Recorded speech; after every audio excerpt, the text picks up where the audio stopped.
የመጠቀሚያ ጊዜያቸው ያለፈባቸውን ምርቶች ከገበያ ከማስወገድ አንጻር ክፍተቶች መኖራቸውን የሸማቾች መብት ጥበቃ ማህበራት ገልጸዋል። ማህበራቱ ይህን የገለጹት የአዲስ አበባ ከተማ ንግድ ቢሮ ከንግድና ቀጠናዊ ትስስር ሚኒስቴር ጋር በመተባበር ዓለም አቀፍ የሸማቾች መብት ጥበቃ ቀንን ባከበረበት ወቅት ነው። በመርሃ ግብሩ ላይ የተገኙ የሸማቾች መብት ጥበቃ ማህበራት ይስተዋላሉ ያሉትን ክፍተቶች ያነሱ ሲሆን በሚመለከተው አካል ምላሽ ተሰጥቶባቸዋል። መርሃ ግብሩን ሪፖርተራችን ሰላማዊት ጌታሰው ተከታትለዋለች።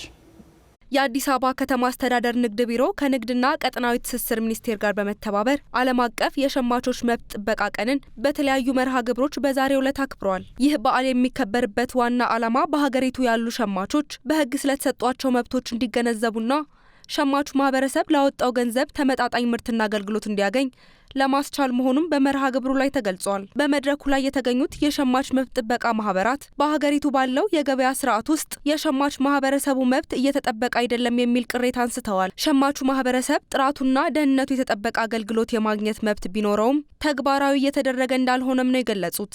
የኢትዮጵያ ሸማቾች መብት ጥበቃ ማህበር ጥምረት ፕሬዝዳንት ፈትሐኑር አህመዲን የሸማቾች መብት እየተጣሰ እንደሆነ ያስረዳሉ። ለአብነትም የመጠቀሚያ ጊዜያቸው ያለፈባቸውን ምርቶች ከገበያ ከማስወገድ አንጻር ክፍተቶች መኖራቸውንም አንስተዋል።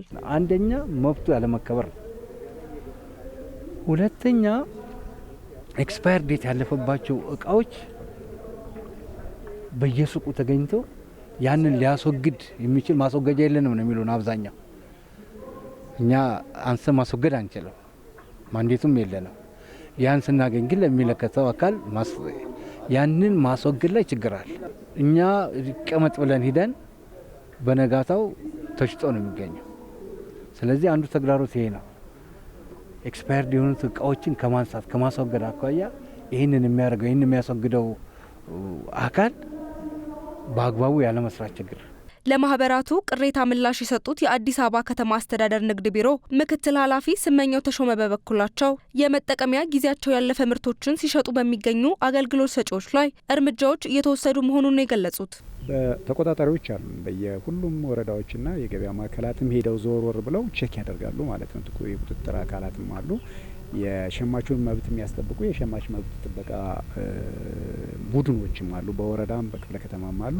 ስለዚህ በጋራ አሳስ እያደረጉ ይሄ ነገር እንዲስተካከል እየተደረገ እርምጃም እየተወሰደ ከትስስርም የሚወጣበት ሁኔታ አለ። ጥራት የሌለው ምርት የሚያቀርብበት ጊዜ ከትስስር ይወጣል። የሚያቀርብ ከነበረ ነው ከዚህ በኋላ ማቅረብ አትችልም ተብሎ ወይም ደግሞ ቀደም ምናልባት ቶለራንስ ሌቭል ወሳኝ ስለሆነ አንዳንድ ነገሮች ታሳቢ ተደርገው ማስጠንቀቂያ፣ ሌሎች መሰል እርምጃዎችም ይወሰዳሉ ማለት ነው። እንግዲህ ይሄ በተሻለ ሁኔታ ደግሞ አጠናክረን ለመቀጠል የሚያስችል መድረክ ነው አሁን እያወራንበት እየተነጋገርንበት ያለው ውይይት ማለት ነው። ሌላው የሸማች መብት ጥበቃ ማህበራት ያነሱት ቅሬታ ደግሞ ሸማች ማህበረሰቡን ተጠቃሚ የሚያደርግ አዋጅ ቢወጣም ሕጉ ተፈጻሚ እየሆነ አይደለም የሚል ነው። ስራ በሚሰራበት ጊዜ ሕጎች ይወጣሉ፣ ግን ሕጎችን ኢንፎርስ ከማድረግ አኳያ አስፈጻሚውም የሚጠበቅበትን እየሰራ ነው ለማለት ያስቸግራል። ሕጉ ኢንፎርስ አልተደረገም። ሕጉ አለ። ሕጉን ግን ለማስፈጸም ሁሉም ማህበሩም፣ የጸጥታ ኃይሉም፣ የንግድ ቢሮውም ተባብሮ መስራት ይጠበቅበታል። የኑሮ ውድነት ከጊዜ ወደ ጊዜ የመጨመር ጉዳይና የሸማቹን ማህበረሰብ አቅም ያላገናዘበ የገበያ ሁኔታ አለመኖር ሌላው በሸማች መብት ጥበቃ ማህበራት የተነሳው ጉዳይ ነው። እንዲሁም የንግድ ስርዓቱ ላይ ቁጥጥር ቢደረግም ከሸማቹ ሁኔታ አንጻር አሁንም አናሳ መሆኑን አንስተዋል። የሸማቹ የመግዛት አቅሙ ያው እንደሚታወቀው በጣም የወረደ ነው። ለምሳሌ በፊት 100 ብር ይዞ ይወጣ የነበሩ ሽንኩርትን በፌስታል አሁን የለም እንደዛ አይነት ነገር። ይህን የማድረግ ምንድነው እኛ እንደ ማህበር እየሰራን ያለ ነው። ከመንግስት ጋር ነው።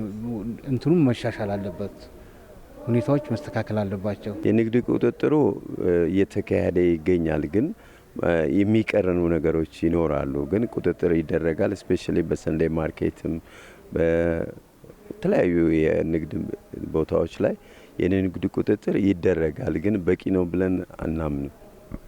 በዚሁ ጉዳይ ላይ ምላሽ የሰጡት የአዲስ አበባ ከተማ አስተዳደር ንግድ ቢሮ ምክትል ኃላፊ ስመኘው ተሾመ አቅራቢውን ያላገናዘበ የዋጋ ተመን ማውጣት የምርት አቅርቦት እንዲቀንስ ስለሚያደርግ አቅራቢውንና ሸማቹን ያገናዘበ ዋጋ እንዲኖር ለማድረግ እየሰራን ነው ብለዋል።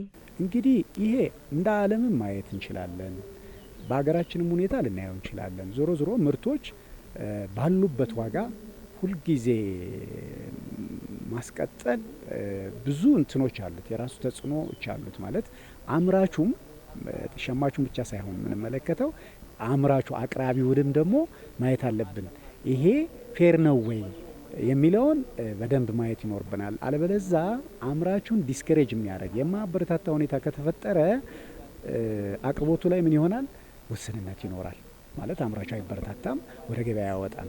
ስለዚህ ይህንን በየጊዜው አሰስ እየተደረገ ሁኔታዎች ባላንስ ለማድረግ ነው እየተሰሩ ያሉት። በመድረኩ የሸማቾች መብትን እንዲሁም የጥራት ጽንሰ ሀሳብ ላይ ያተኮሩ ሰነዶች ቀርበው ውይይት ተካሂዷል።